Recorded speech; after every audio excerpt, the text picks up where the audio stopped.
আসসালামু আলাইকুম। আজকে আমি আপনাদের সাথে শেয়ার করব একটা রেসিপি, আর সেটা হচ্ছে লিচু পিঠা।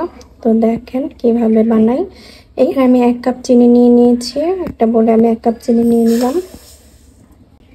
এখানে আমি 1 কাপ পরিমাণ নারকেল নিয়ে নিচ্ছি, নারকেল কোরানো দিয়ে দিলাম।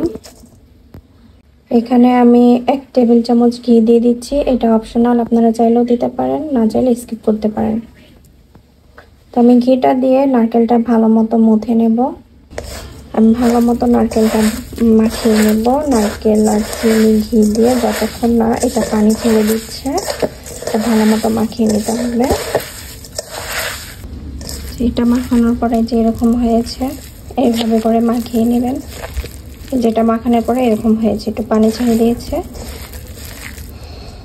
তো এখানে আমরা এখন অ্যাড করব দিয়ে দেব 1 কাপ পরিমাণ ময়দাটা দিয়ে দিলাম।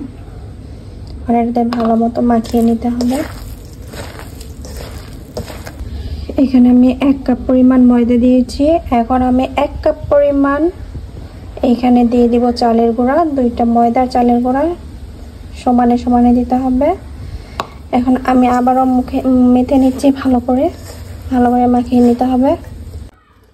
এই তো আমার আটাটা মাখানো হয়ে গেছে। এখানে আপনারা চাইলে লবণ, গুঁড়ো দুধ অ্যাড করতে পারেন, কিন্তু আমি মিষ্টি জিনিসে লবণ খাই না, তাই আমি দেইনি। আপনারা চাইলে দিতে পারেন। তো এখন আমার এটা হয়ে গেছে। আমি এখন পিঠাটা বানিয়ে নিব। চলে দেখাই কিভাবে পিঠা বানাবো। এখানে আমি একটা জালি নিয়েছি, জালিতে আমি কিছু আটার গুঁড়ি নিয়েছি। এভাবে মেখে নিব আটার গুঁড়িটা। তারপর আমি এখান থেকে কিছু পরিমাণ একটু আটা নেব, এই যে এতটুকু। আমি সবগুলো এরকম করে নিয়ে নিব, এই যে। তারপর এটা আমি জালিতে দিয়ে একটা চামচের সাহায্যে এটাকে পিঠা কেটে নেব, এই যে ঠিক এভাবে দেখেন।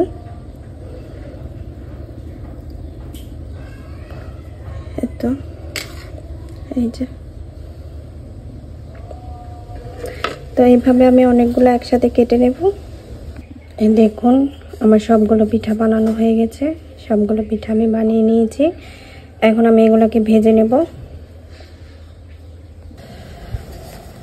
এখানে তেলটা গরম হয়ে গেছে। আমি এখন সবগুলো পিঠে ছেড়ে দেব একটা একটা করে।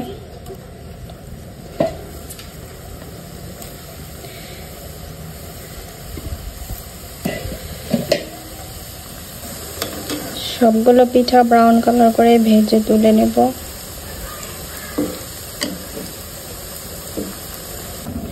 আমার পিঠাগুলো ভাজা হয়ে গেছে। আমি এখন সবগুলো পিঠা তুলে নেব, এই যে।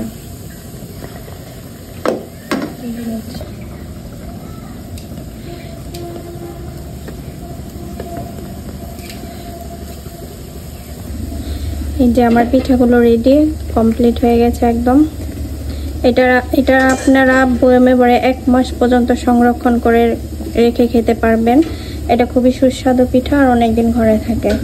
Thank you.